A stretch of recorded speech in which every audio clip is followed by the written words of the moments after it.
Welcome two shortcut. आज हम करेंगे हिंदी ग्रामर से चैप्टर नंबर 10 उपसर्ग और प्रत्यय।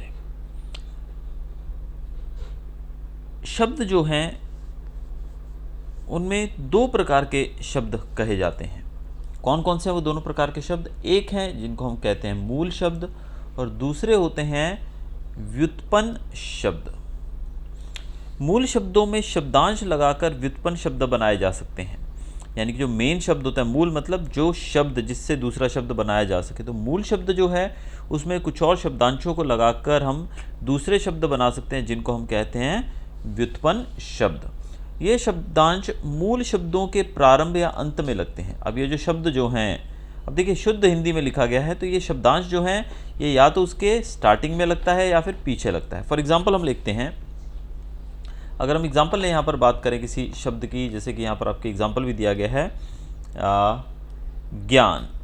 अब ये जो ज्ञान शब्द आप जो देख रहे हैं ये मूल शब्द है। क्या है ये? मूल शब्द है। मूल शब्द इसलिए कहा गया है क्योंकि ये खुद ब खुद एक शब्द है अपने आप में। ज्ञान मतलब नॉलेज।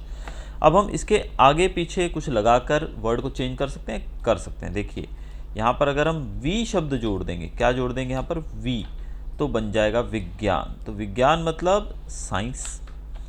तो यानी कि ये शब्द जो है दिस इज कॉल्ड शब्दांश एंड दिस इज द मूल शब्द। इसको हम मूल शब्द कहेंगे। क्या कहेंगे? मूल शब्द। तो ऐसे ही शब्द जो हैं ये मूल शब्द हैं और इनके साथ हम दूसरे शब्दांश को लगाकर जो शब्द बनाते हैं उसको बोलते हैं व्युत्पन्न शब्द। तो हम कह सकते हैं कि वो ज्ञान जो है वो है मूल शब्द और विज्ञान जो है वो है व्युत्पन्न शब्द। तो इन दोनों शब्दों में आपको जो भेद है वो समझ आ गया होगा। तो विज्ञान जो है वो व्युत्पन्न शब्द है क्योंकि वो वी लगाकर बनाया गया है। अब हम यहाँ पढ़ेंगे उपसर्ग के बारे में। उपसर्ग जिसको इंग्लिश में हम प्रीफिक्स के रूप में भी पढ़ चुके हैं। प्रीफिक्स क्या होता है? जो किसी भी शब्द के पहले लगाया जाता है। किसी भी शब्द के पहले लगाया जाता है उसे हम प्रीफिक्स कहते हैं। जैसे कि हम बात करें किसी और शब्द की, या यही शब्द ले लीजिए आप, जैसे कि हमने देखा था ज्ञान। ज्ञान शब्द जो है उसका मतलब होता है नॉलेज, लेकिन अगर उससे पहले हम एक और शब्द जोड़ दें, जैसे कि हम इसके साथ वी शब्द को जोड़ दें, तो इस शब्द का पूरा अर्थ ही बदल जाएगा, बन जाएगा विज्ञान। ठीक है, वैसे ही हम कुछ और शब्द यहाँ देख लेते हैं। ये शब्द लिखा हुआ है आपके सामने देश। देश के साथ हम वी जोड़ देंगे, बन जाएगा विदेश। पर जोड़ देंगे तो बन जाएगा परदेश। भिन्न, भिन्न शब्द से पहले भी हम विभिन्न, अभिन्न बना सकते हैं। तान, तान के साथ हम वितान बना सकते हैं। योग, वियोग। रोध का विरोध बन सकता है। तो ये शब्द जो हैं ये कैसे बनाए गए? शब्दांश को पहले जोड़कर। कौन सा शब्दांश यहाँ पर यूज़ किया गया है? वी। तो वी जो है इसको हम यहाँ पर शब्दांश कहेंगे और वी शब्दांश को जोड़कर हम इन शब्दों को इस फॉर्म में पा सकते हैं। तो हमें ध्यान ये देना होगा कि जो शब्दांश किसी शब्द के पहले जुड़कर उसके अर्थ को बदल देते हैं, उसमें परिवर्तन ला देते हैं, उन्हें उपसर्ग कहा जाता है। उपसर्ग, आप अगर इंग्लिश में इसको याद रखेंगे तो भी चलेगा। उपसर्ग मीन्स प्रीफिक्स। उपसर्ग मतलब जो शब्दांश से पहले जुड़कर उसके अर्थ में परिवर्तन लाता है। अब यहाँ पर एग्जाम्पल्स कुछ और दिए गए हैं, जैसे कि शब्द यूज करेंगे हम सत्य।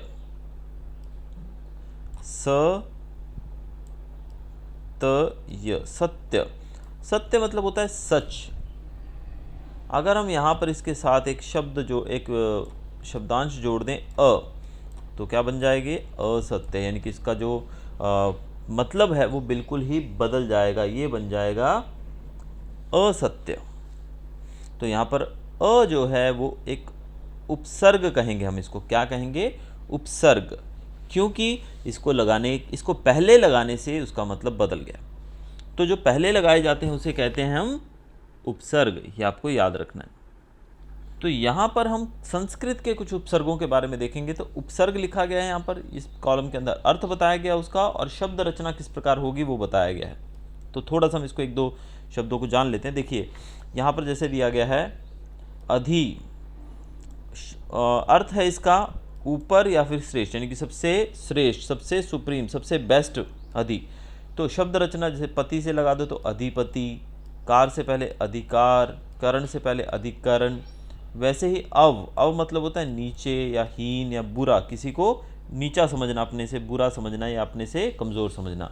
तो यह है अवगुण, अवनति, अवरोह। तो ऐसे शब्द जो हैं ये संस्कृत के उपसर्ग जो हैं आपके सामने यहाँ पर स्क्रीन पे ये बहुत सारे ऐसे दिए गए हैं, ये आप इसको रीड आउट कर सकते हैं। ये सब संस्कृत के उपसर्ग हैं। वैसे ही अब हिंदी के कुछ उपसर्ग के बारे में हम देखते हैं, जैसे कि आप देख सकते हैं अपने स्क्रीन पे अध। अध मतलब होता है आधा, अध मतलब आधा।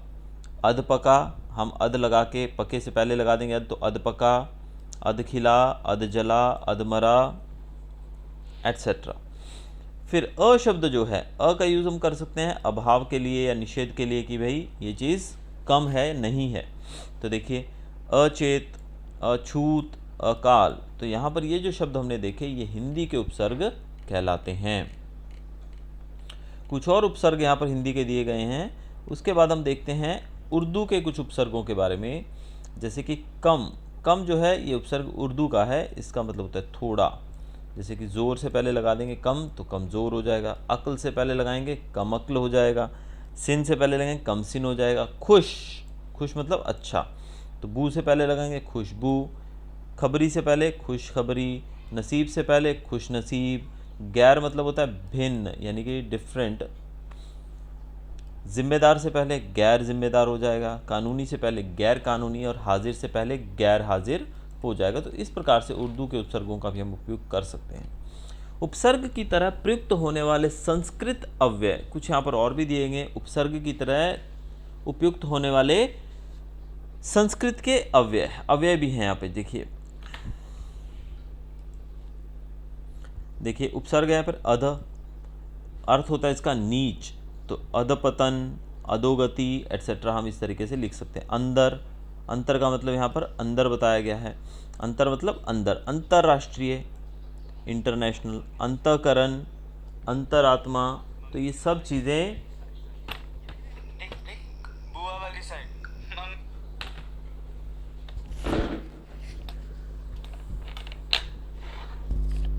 हम पढ़ेंगे अब प्रत्यय के बारे में। जैसे कि वो प्रीफिक्स के बारे में पढ़ा था हमने उपसर्ग, वैसे ही अब पढ़ेंगे हम प्रत्यय के बारे में, जिसको हम सफिक्स कहते हैं। क्या कहते हैं प्रत्यय को हम?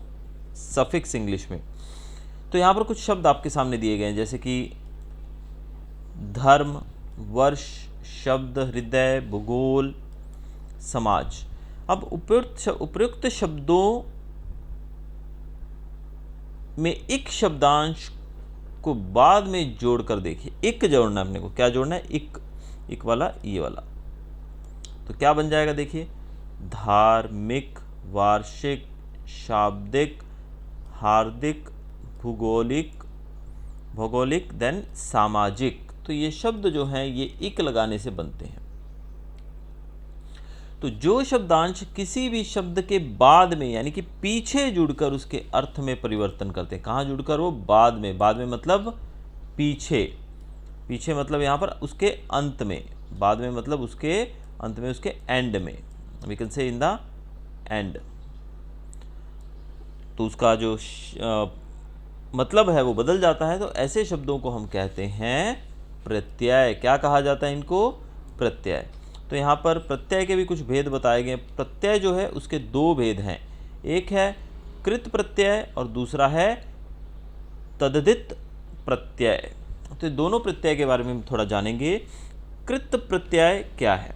क्रिया के अंत में लगकर उसे संज्ञा और विशेषण का रूप देने वाले शब्दांश कृत प्रत्यय कहलाते हैं।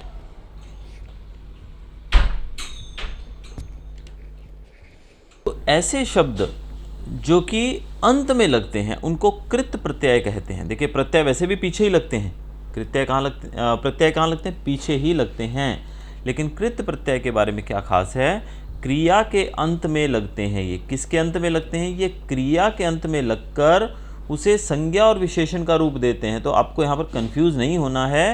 We have to just remember कि जो कृत प्रत्यय है, प्रत्यय तो वैसे पीछे ही लगता है, लेकिन कृत प्रत्यय वो है जो क्रिया के अंत में लगकर उसको संज्ञा और विशेषण का रूप दे देता है। जैसे कि वाला, वाला एक प्रत्यय है, गाने वाला, पढ़ने वाला, पढ़ाने वाला, खाने वाला, खिलाने वाला एट्सेट्रा।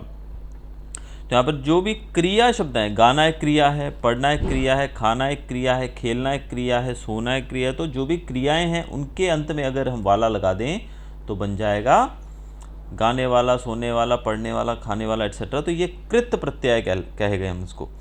दूसरा जैसे यहाँ पर आप देख सकते हैं हार, हार जो है वो भी पीछे ही लगा है, जैसे कि होनहार, पालनहार, सृजनहार एट्सेट्रा। तो यहाँ पर सब जो है पीछे ही लगाया जाएगा। आगे हम देखते हैं दूसरे प्रत्यय के बारे में। यहाँ पर कुछ और भी यहाँ पर प्रत्यय दिए गए हैं, कृत प्रत्यय, जिनको आप देख सकते हैं। आई, लिखाई, पढ़ाई, आका, लड़ाका, उड़ाका, पढ़ाका एट्सेट्रा। दूसरा जो तो यहाँ पर कृत प्रत्यय से बनने वाले शब्द कर्ता अथवा कार्य करने वाले का ज्ञान कराते हैं। हाँ, तो ये भी आपको एक हिंट दे सकते हैं हम कि कृत प्रत्यय जो है वो हमें करने वाले के बारे में बताता है। जैसे खिलाड़ी, अनाड़ी, अड़ियल, मरियल, तो करने वाले के बारे में हमें जानकारी दी जाती है कृत प्रत्यय में। अब जो अगला जो है वो है तदित प्रत्यय।